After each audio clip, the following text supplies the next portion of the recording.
10 kids. I know it's been a long time since I've done a video, and I profoundly apologize for that. I have had some craziness going on in my life lately. You know, it's the typical thing of having a ton of kids and going to school and trying to run a household on top of all that shit. And, you know, I'm getting ready to sit my LSATs here this winter, so I've been prepping for that. And, you know, deciding which law schools I want to apply to, which, you know, is fun. Because for me, I'm not just looking for a good law school. I'm looking for a good law school in a good area. Weather plays a big, you know, sort of part in my decision on which law schools I'm going to apply to, because I don't like snow. And I don't like snow because I grew up in northern New Mexico. And, oh, really quick, this video isn't really, you know, directed at anything. I haven't found anything new yet. This is just more of like a check-in and hi, how you doing? But anyway, so I grew up in northern New Mexico, and a lot of people hear the words New Mexico, and because it's between Texas and Arizona, they assume that New Mexico is nothing but, you know, desert regions, and it's always hot, and that's not actually true. I grew up in Taos, New Mexico, and I grew up in an area that's called a high desert. And it's called a high desert because it means that it's above sea level. So, essentially it's a desert in the middle of a shit ton of mountains. So, where I grew up, Taos, New Mexico, is this very mountainous area. It's got 3 of the world's best ski resorts within driving distance of it. You know, it's 7,000 feet above sea level, which every time that Denver calls itself the Mile High City, I crack the fuck up because I'm like, bitch, please. That's not an accomplishment. You know, my brother is a ski instructor, but he's up in Breckenridge now. So I grew up in an area with a lot of snow, a lot of snowfall. When I was growing up, they wouldn't even call a 2-hour delay for anything less than 6 inches of snow. And they would still only call a 2-hour delay if there was a foot of snow. And then, you know, so we didn't have a whole lot of snow days growing up. And I walked to school in high school. Yeah. And then I was a mom. And, you know, I like snow when it's out there and I can be in here with my cup of coffee and a smoke and I don't have to go out in it. But when I have to go out in it, then we got problems. So yeah, I'm not a big fan of snow. I'm not a big fan of, you know, but I'm also not a big fan of overly hot regions either. I lived in Florida for a couple of years, and fuck that noise. And you know, for the longest time I wanted to move to Louisiana, and then I actually lived in the South, and fuck you. Y'all motherfuckers is crazy, number 1. Number 2, hurricanes, no thank you. Number 3, I am terrified of sharks. Yes, that is a mama fact that none of y'all motherfuckers knew. I am actually deathly afraid of sharks. Like, so afraid of sharks that if I watch Jaws, you will not get my ass into a pool for at least 2 months afterwards. It's not gonna happen. Intelligently, I know that that's stupid. But when my ass is actually in the water, I am terrified. It's stupid, I know. I'm also extremely arachnophobic, in case anybody's wondering. I was actually telling my husband this story the other night. Of how when I was in high school, I was taking biology. You know, and I'm sitting at the kitchen table doing my homework. My mom's in the kitchen cooking dinner. I'm sitting at the kitchen table. We had this long kitchen table. We had a shitload of kids in my family, too. I'm the youngest of 5. And so we're sitting there, and I'm doing my homework, and I'm reading, you know, and they're talking about arachnids. Spiders. And, you know, they're talking about it, you know, lots of information about arachnids and exoskeleton and blah, blah, blah, and that's why they crunch when you step on them. And then I turn the page, and directly under my thumb is this giant picture of a black widow, and, like, I just slammed my book shut instinctively. And my mom's like, what's wrong? I was like, spider. She goes, what? I said, spider. So she starts looking through the book thinking that there's an actual spider in the book. She's like, Casey, there's no spider in this book. So I turn to the page and I'm like, there's a spider right there. She goes, are you fucking serious? It's a picture of a spider. So then later I discovered that my mother went through my textbook and actually put Post-it notes over all of the pictures of spiders in my book. It was the sweetest thing. One of the many ways that my mother supported my insanity, which would explain a lot. So yeah, so I'm definitely afraid of sharks. I love the beach. I love living near the beach, but overly hot is not really my thing. So I'm currently, trying to look for law schools in areas where it's not going to snow a shit ton. It's not going to be overly hot. I don't mind the cold. It's just the fucking snow that irritates the shit out of me. It's because it gets in everywhere. I walked to school when I was in high school through snow, and it didn't matter. Dude, I was the kind of kid that wore like 3 sweaters and then my giant Letterman jacket. I lettered in mock trial. And so I wore my giant Letterman jacket on top of that, and like a pair of really thick fluffy gloves and like 2 pairs of socks and combat boots. It was the 90s. And combat boots, and still that fucking shit will like snake up your sock and like go in and under your pant legs, and you're just like, holy shit, it's cold. Fuck that. No. And where we live now is actually, it's a nice area. I actually like living in Belen. And I like living here because you don't really get snow around here. You get maybe a light dusting if you're lucky. And because it's the desert, they don't know what to do with that shit. So the whole city shuts down. They call a snow day for light dusting. And I'm like, yes. So I actually like where we live now. But, on the off chance I don't get into UNM, which is a big off chance, the kind of letters of recommendation that I can generate, yeah, I'm getting into UNM. Just saying. But on the off chance that I don't, I'd like to hedge my bets and, already apply to a few schools. So that's been fun. Trying to locate some law schools in some areas that are not too snowy, not too hot. Blah, blah, blah. Good schools, good area for my kids to grow up in, good area, good schools for them. Good property prices, because so there's a lot going on with that. So I've been, hunting down law schools, and I've been looking, and, starting to compile my applications so that, when it's time, I can just send them out and have it be done.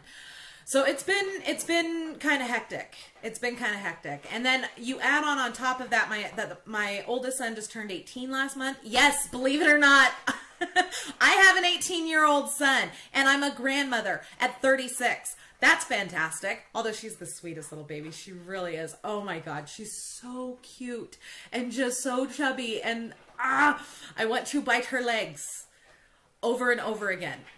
It's very nice getting to play with a baby that I don't have to wake up with at 3 o'clock in the morning. Because for the longest time I did. I'm lying. Daddy Raven totally took the night shift with the kids. He suffers from insomnia. So I know I'm kind of going off on a lot of tangents. This is what you get when I don't have a focus for my rage. But my husband suffers from insomnia. And it was especially bad when we had little babies. But it worked out really well for both of us because he would take the night shift, which meant that I got a full night's sleep, which is pretty much unheard of for brand new moms. And I took the day shift, which is totally fine by me. My ass is up anyway. So it worked out really, really well. We've always made a great team. It was the kind of thing where I'd be getting up and he'd be going to bed, and we'd just like give each other a high five and be like, Daggin, your turn. So, and to this day, we can do that. Because sometimes his insomnia will act up now and he'll sleep during the day. And, when the kids are just like driving me to distraction. I can go into the bedroom and lay down on the bed and tell him, your turn. And he don't argue with me. He don't fuss at me. He just gets up and is like, all right, I got it. It can be really wonderful having a loving, supporting husband and a dad who is so totally in love with his children that, you know, it don't matter. It don't matter how much sleep that boy's had. He'll get up and play with them. But anyways, so as you all know, MAM2 is going to debut this Friday, October 19th. And I have made a decision, because I've been really quiet on the MAM front for a long time. And I've been quiet because there's really nothing new to add. There's really nothing... Look, I have over 400 videos on my channel. I have over 350 on the Avery case alone. And I have over 350 videos on the Avery case, not because it's a case that matters more than any of the other cases that I've covered. David Thorne, Nathan Reaume, Jermaine Scott, Scott Davis. Just saying. It's not because the Avery case, the Avery Dassey case is any more important. It's because of the wealth of information that is available to me. I can't do what I do without the case file. And with the Nathan Reaume case, I have the case file. I have the case file. Here's where my issue is with that. The reason why I haven't done as many videos on the Nathan Reaume case as I have done on the Avery Dassey case is because the case file is ridiculously incomplete. They tried to tell me that that is the complete case file. I call bullshit because I'm sorry. But a case file this thick for a case that involved 4 defendants is inadequate. That just shows the inadequate investigation. So I've been trying to figure things out and trying to get the remainder of the case file, because I'm sorry, but there is no fucking way that that's the entire case file. So there's that. So that's why I haven't done hardly any videos on Avery, though, is because in over 350 videos, I feel like I've covered pretty much everything that matters. I mean, I know I could go through that bitch and fucking nitpick all day long. I mean, that case file is a shit show of epic proportions. It's just ridiculous how fucking bad that case was. And the thing is that every page has some shit on it that could be commented on and that I could sit here and riff on for 10 minutes. Every single page. But that would be overkill. I'm sorry, but it would. So I feel that I've hit the highlights. I've hit the big stuff. You know, Kratz, Porky, loves to talk about how he had this huge amount of evidence that proved that Steven Avery was guilty, and I call bullshit on that, number one, because everything that he had was circumstantial. But everything that I have made videos on is considered non-circumstantial evidence. This is considered probative evidence that refutes the state's case. And the thing about that is that it is quite a literal metric shit ton of stuff that goes against the state's case. And so as a result, I feel like I've hit all the highlights, so there's really nothing more for me to comment on. However, with Making a Murderer 2 coming out this Friday, I felt that, you know, it's time to come out of semi-retirement and start... Oh, hold on real quick. Sorry. Little buddy needed the channel changed. He's already had his breakfast. He's sitting there and he's drawing, but he likes to have background noise while he does it. So I'm like, whatever. So anyway, so with Making a Murderer 2 coming out on the 19th, on Friday, I felt that it was time for me to come out of semi-retirement and start making some commentary, at least on the episodes and the information contained therein. Now, I've heard a lot of guilters say, you know, what the hell could possibly be gained by this new series. You know, the case file has been released. All of Zellner's motions have been released as they've been filed, blah, blah, blah. It's not going to tell us anything new. First of all, mind your business. Second, second of all, you don't get context with emotion, okay? when you get the motion, it's so dry here that like, when you have the motion, that's all you have. You don't have commentary from the plaintiff. You don't have commentary from the defendant. You don't have anything. So I feel that with MAM2, a lot of what we're going to get with this new series, with this continuation, is going to be a lot of context. True, we know what's in the motions, but we don't know what's surrounding that. We don't know what precipitated it. We don't know a lot.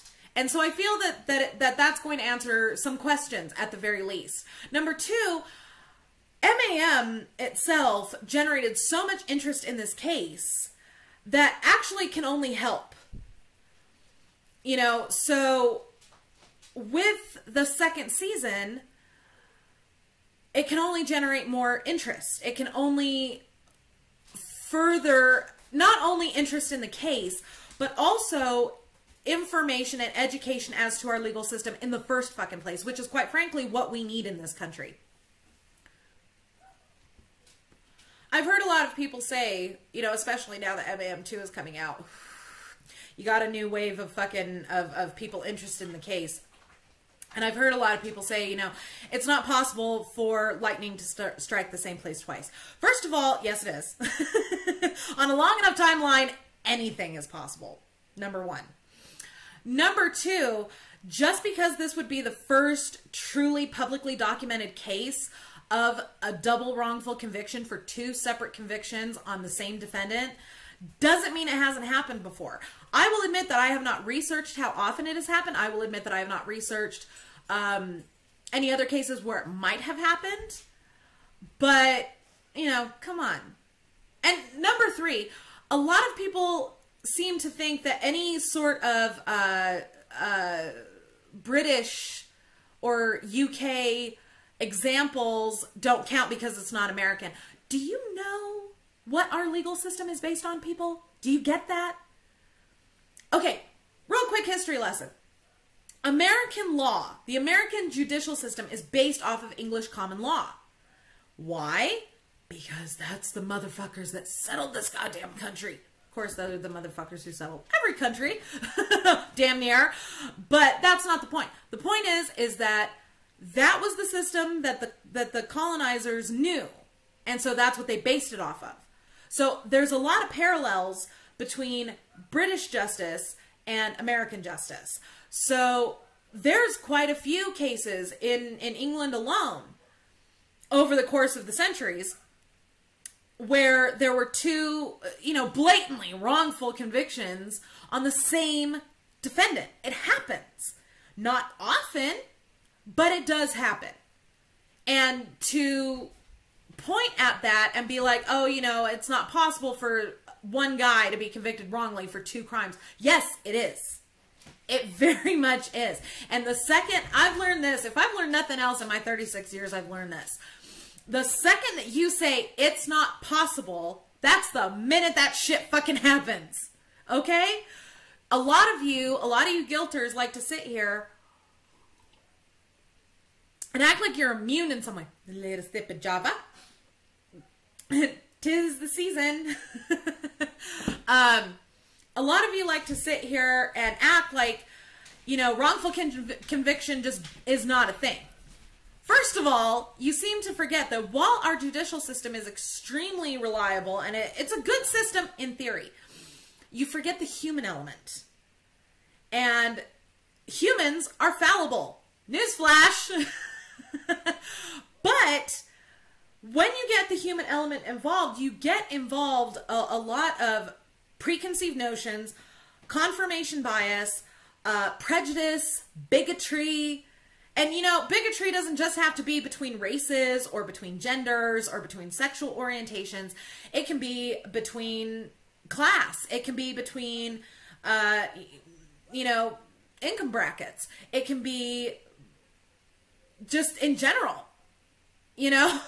So to believe that the humans that are going into the judicial system are infallible because they are members of the judicial system is folly. And if I've said it once, I've said it 1,000 times. I'm going to say it again, because apparently y'all motherfuckers didn't listen. Are you listening, dude in the back? Yeah, the dipshit licking the window. Stop, sit down, take some fucking notes. Stephen Avery's guilt or innocence at this point is irrelevant. It's irrelevant. It matters not a whit at all. Why? Because if we allow our judicial system to run a dirty investigation and a dirty fucking court case on the off chance that this one time they got it right, they got the right guy, even though they ran a dirty investigation and a dirty motherfucking case, that opens the door to the abolition of due process, the end. Due process does not just apply to the innocent. It does not just apply to the people that you want it to apply to. It applies to everybody. And part of the due process is you are entitled to a properly run investigation that follows all protocols, all procedures. The end. You are entitled to a trial by a jury of your peers. You are entitled to the best possible defense that you can get. You are entitled to the court being a fact-finding, evidence-supported court.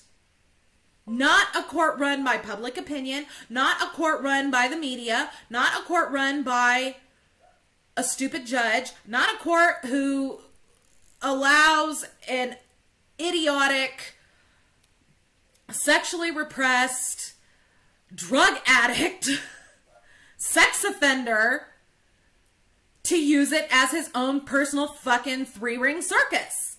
You are entitled to these. Every citizen of the United States, even the ones who are not actual citizens, everybody in the United States, whether they be a naturalized citizen, a birth citizen, or a person who's just here, is entitled to due process under the United States Constitution. That does not change just because you feel he's guilty. Just because you feel he deserves what he gets. Due process applies to everyone. And in the Stephen Avery case, his guilt or innocence is now immaterial. Because his right to due process was violated not once, but twice! And furthermore, Brendan's right to due process was shat on in the most grotesque manner possible. You don't get to decide who that applies to and who doesn't. At this point, this is very dangerous. And oh my God, I can't believe the amount of stupidity I'm hearing here. I get a lot of shit because I support Stephen Avery, because I support Brendan Dassey, because I support wrongfully convicted inmates everywhere. I get a lot of shit because I talked a lot of shit on Brett Kavanaugh on Twitter. Oh, his due process was violated. His due process was violated. First of all, that wasn't a trial. It was a job interview, essentially. That's all it was. And number two, due process is only for the investigation of and prosecution of a crime. That hasn't happened yet. So calm your tits. And with regards to Stephen Avery, by allowing this to stand, you open the door for it to happen to you, for it to happen to your children, for it to happen to your brother-in-law, for it to happen even more. We cannot allow our officers of the court, which is essentially what every single police officer, lawyer, and judge, and bailiff we cannot allow our officers of the court to get away with running a dirty case on the off chance that this one time they got it right. If they got it right, then a new investigation, a new trial will prove that. If they didn't, then we have upheld the due process clause of the United States Constitution. That's it. So, with that, 25 fucking minutes to make a one-sentence announcement. Sorry, guys, I'm loquacious to a fault. My apologies. This is why I'm going into law. People will pay me to talk. So, with that, with MAM2 premiering on Friday, I wanted to announce, and I'll put links down below in the description, that starting at 7 p.m., I will watch the first episode, 7 p.m. Mountain Standard Time. So, you do the math. Starting at 7 p.m. Mountain Standard Time, I will watch episode 1 of Making a Murderer season 2. I will live tweet my reactions to episode 1 while I'm watching it, and immediately after that, I will be going live on Facebook to have a discussion, just, you know, to hang out with you guys. I miss you guys. I miss you. We had a lot of fun. So that's going to happen this Friday starting at 7 p.m. Links below in the description so that you can follow me on Twitter, so that you can have the link to my Facebook fan page where I will be going live. And yeah, so you guys are going to get a very special edition of Coffee with Mama to discuss what I'm sure is going to be a horrible shit show of epic fucking proportions. So 7 p.m. Mountain Standard Time this Friday, October 19th, I will live tweet my reactions to Making a Murderer Season 2, Episode 1, to be immediately followed by a live discussion on Facebook with Mama. So don't forget to follow me here on YouTube. Don't forget to follow me on Twitter, Mama Phoenix 6. I'll put the link down below in the description. And if you boogie on over to the About page here on my channel, or you go into the description down below, you will find the link to my Facebook fan page. Thank you all very much for watching, and we'll see you soon.